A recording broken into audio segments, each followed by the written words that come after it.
더불어민주당 제245차 최고위원 회의를 소개하겠습니다. 네, 오랜만에 소낙비가 내린 아침이었습니다.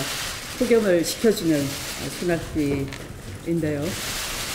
더불어민주당은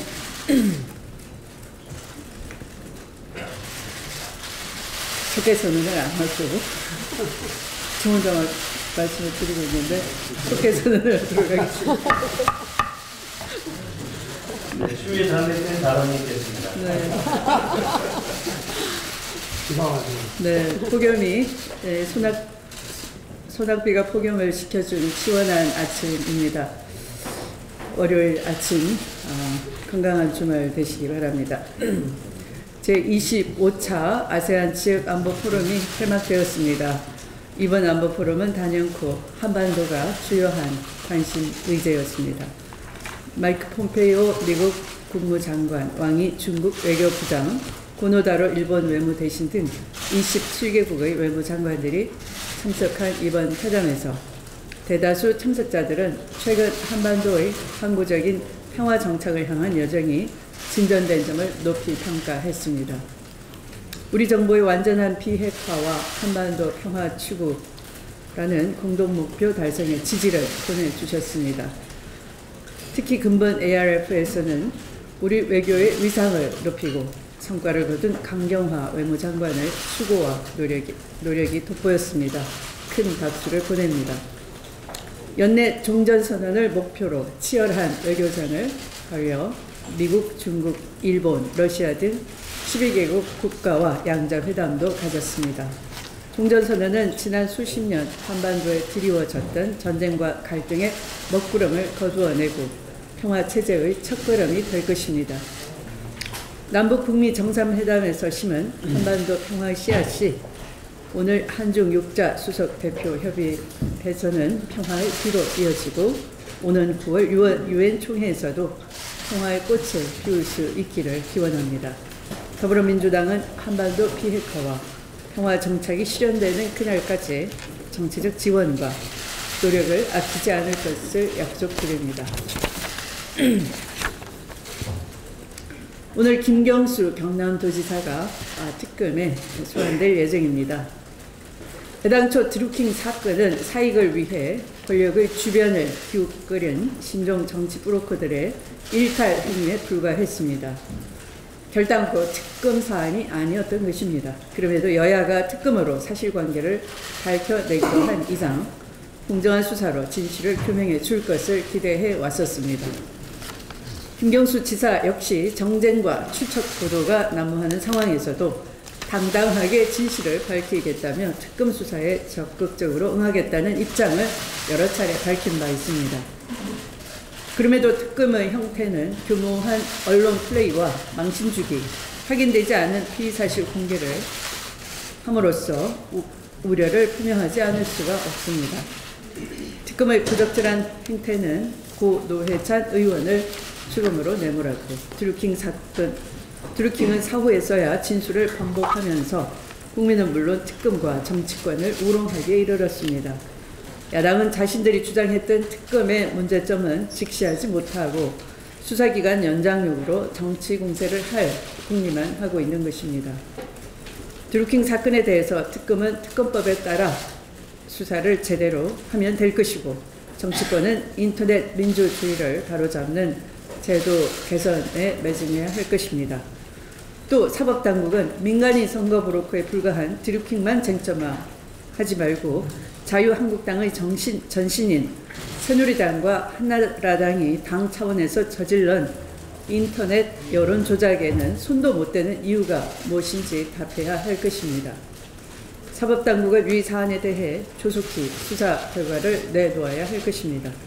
특히 드루킹 특검이 진행되고 있는 지금에도 오히려 포털과 SNS상에는 광범위한 여론조작 형태가 다시 도지고 있는 실상입니다. 반드시 점검하고 적극적인 단속과 수사에 나설 것을 강력히 촉구하는 바입니다. 매일같이 인간의 한계를 시험하는 듯한 폭염이 지속되고 있습니다. 그래서 한간에는 인류 최고의 발명품이 에어컨이라는 말까지 돌고 있다고 합니다. 폭염을 재난이라고 규정했다면 정부는 재난에 준하는 방제 서비스를 제공할 의무가 있는 것입니다. 이미 문재인 정부는 취약계층에 대해 전기료 특별 배려 방안 등 특단의 대책을 검토하기 시작했습니다. 일부에서는 누진제가 에너지 과소비를 막는 수단이라면서 폐지해서 안 된다는 입장이지만 폭염 재난에 따른 갑작스러운 부담을 국민에게만 전가할 수는 없는 노릇입니다. 곧 7월분 전기요금 고지서가 배부될 예정인 만큼 조속한 정책적 결단이 필요합니다. 국회 민생법안 TF에서 폭염을 자연재해에 포함시키는 법률안을 통과시키기로 합의한 만큼 이에 상응하는 실질적인 방제 대책도 조속히 마련하고 시행되어야 할 것입니다. 폭염에 대해서 생존권을 지키고자 하는 것은 일반인도 똑같은 것이고 그들에게도 에너지 기본권은 보장되어야 하기 때문입니다. 말씀을 마치겠습니다. 고맙습니다. 네, 김용표 원내대표의 발언을 기무사에 대한 대대적 수술이 오늘부터 본격적으로 시작됩니다. 지난 3일 문재인 대통령의 해편 지시에 따라 기존 기무사를 대체할 새 사령부를 만들 창설 준비단이 오늘 공식 출범합니다. 이번 기무사 개혁은 결코 국지적인 시술이나 봉합에 그쳐서는 안 될 것입니다. 뼈를 다시 맞추고 새로운 살을 붙이는 환골 탈퇴를 넘어 말단 세포까지 모조리 바꾸는 대수술이 되어야 합니다. 아시다시피 기무사는 1990년 윤석양 이병의 민간인 사찰 폭로를 계기로 환골 탈퇴를 약속했지만 제대로 된 개혁 시도는 없었습니다. 그 결과 계속해서 국민을 사찰하고 탄압해왔으며 급기야 지난해 3월에는 평화로운 촛불혁명 와중에 쿠데타를 계획하는 범죄까지 저질렀습니다. 이번에는 기무사가 다시는 국민을 감시하고 국기문란을 도모하는 부대가 되지 않도록 철두철미한 개혁이 이루어져야 합니다. 대통령의 지시처럼 부대 명칭에서부터 조직과 인력, 기능과 임무 등 모든 것을 철저히 바꾸어야 합니다. 아울러 검군 합동수사단과 국방부 특별수사단의 계엄문건 수사도 끝까지 긴장을 늦추지 말고 진행되어야 합니다. 철저한 진상규명과 책임자 처벌이 곧 기무사 개혁의 출발점입니다. 이번 개혁을 통해 기무사가 보안과 방첩이란 본연의 역할에 충실한 부대로 거듭나고 국민의 군대로 거듭나기를 기대합니다. 민주당은 국민과 함께 기무사 개혁이 제대로 이행되는지 지켜보겠습니다. 김경수 경남도지사가 오늘 특검에 출석합니다. 오늘 조사로 김 지사의 결백이 더욱 분명해질 것이라고 확신합니다. 이번 사건은 정치 공세로 특검을 하게 된 것이지 애초부터 특검 대상도 안 되는 것이었습니다. 검찰 수사만으로도 충분히 사실관계를 밝혀낼 수 있는 사안입니다. 그럼에도 김 지사가 정치적 오해를 사지 않기 위해 먼저 특검 도입을 제안하고 당당하게 수사에 응하겠다는 뜻을 밝히면서 특검이 시작되었습니다. 그리고 김 지사는 지금까지 진실규명을 위해 적극적으로 특검 수사에 협조해 왔다는 사실을 우리 모두가 지켜봤습니다. 특검팀은 이번 사건의 실체적 진실을 밝히는 데 집중해야 합니다. 지난 40일이 특검 수사 상황을 보면 특검팀이 드루킹 일당의 일방적 진술이나 사실과 다른 정보를 일부러 언론에 흘리고 이를 통해 정치적 공방과 갈등을 부풀리려는 것 아니냐는 의구심을 감출 수 없습니다. 국민들이 특검에 바라는 것은 드루킹 일당의 범죄 행위에 대한 진실 규명이지 오락가락하는 진술과 정보를 생중계하듯 언론에 흘리는 것이 아닙니다. 그와 같은 행위는 정치 특검이란 오명만 남길 것입니다. 특검팀은 공정한 수사를 통해 실체적 진실을 규명하는 본래의 목적에 집중해 주기 바랍니다. 폭염에 대해서 저도 말씀을 드리겠습니다. 이번에 폭염에 대해서는 정부가 빠른 시일 내에 서민, 취약계층의 전기요금 걱정을 덜어줄 실효성 있는 대책을 반드시 만들어야 합니다. 뿐만 아니라 앞으로 기후변화로 올해와 같은 폭염이 일상화될 것이라는 전망이 나오고 있습니다. 이에 대비해서 특별재난의 범위에 폭염과 한파를 추가하고 재난 선포 시 여름과 겨울철 전기요금을 한시적으로 경감해주는 법안 개정도 검토해야 할 것 같습니다. 현행 전기요금 누진제 큰 틀은 유지하되 에어컨을 많이 트는 여름철과 난방 수요가 많은 겨울철에 한해 주택용 전기요금 부담을 덜어주는 방안 등 다양한 법안이 이미 국회에 제출되어 있습니다. 민주당은 8월 임시국회에서 관련법 개정 논의를 적극적으로 추진하도록 하겠습니다. 이상입니다. 네, 안규빈 최고위원의 발언이 있겠습니다. 네. 지난 4일은 판문점 회담의 100일이었습니다. 북한 비핵화와 한반도 평화 그리고 마지막 냉전 해체의 첫 걸음이었던 4.27 남북회담이 벌써 100일 전 일이었습니다. 100일 동안 한반도와 우리 민족은 전에 경험하지 못했던 일들을 경험했습니다. 북미 정상이 마주했고 북은 스스로 핵실험장과 위성 발사들을 해체했습니다.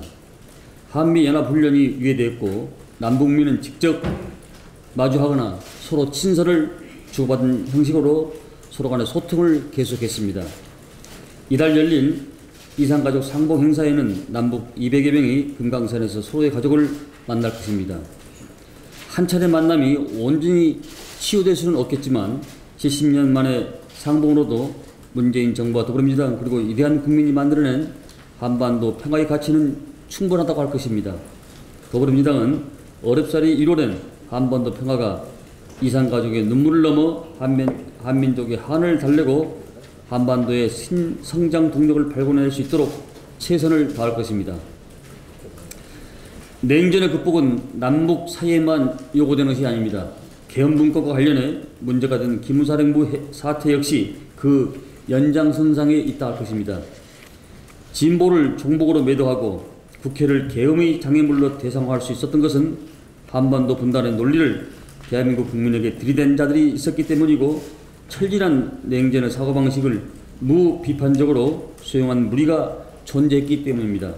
그렇지 않았다면 정권의 위협에 대비하기 위해 전방사단을 동원하겠다는 계획을 세울 수가 없었을 것입니다. 기무사를 해편하라는 문재인 대통령의 지시는 그러한 맥락에서 읽어야 합니다. 방첩과 군사 보안이라는 기무사령부의 근본적인 역할을 남기되 정권과 국가, 타 정당과 북한 등을 등치는 냉전적 사고방식은 해체하라는 시대적 언명이나 다름없다고 생각합니다. 민주화된 사회, 촛불로 입증된 시민의식을 고려하면 이미 늦었지만 지금이라도 진짜 안보, 진짜 국방이 무엇인지를 고민하고 실천해 나가야 할 것입니다. 마침 한참을 끌어온 국방개관이 며칠 전 공개되었습니다. 기무사의 해편으로 대표되는 군의 인식 개선은 4차 산업혁명 등의 시대적 변화에 따른 첨단 전력화나 인구 구조 및 환경 변화에 기인한 병력 감축 계획에 못지않게 중요합니다. 그는 우리 국군이 지키고자 하는 것이 무엇인지를 가리키는 나치판과 같기 때문입니다. 더불어민주당은 국민과 함께 이번 기무사 해편 과정에서 낱낱이 지켜볼 것입니다. 새롭게 시작할 군사안보지원사령부를 비롯한 군이 진정으로 국민과 국가를 지키는 군으로 거듭나고 나아가 굳건한 한반도 평화를 보장하는 강군으로 거듭날 수 있도록 감시와 조력을 아끼지 않을 것입니다. 국민 여러분의 많은 지지와 격려를 바랍니다.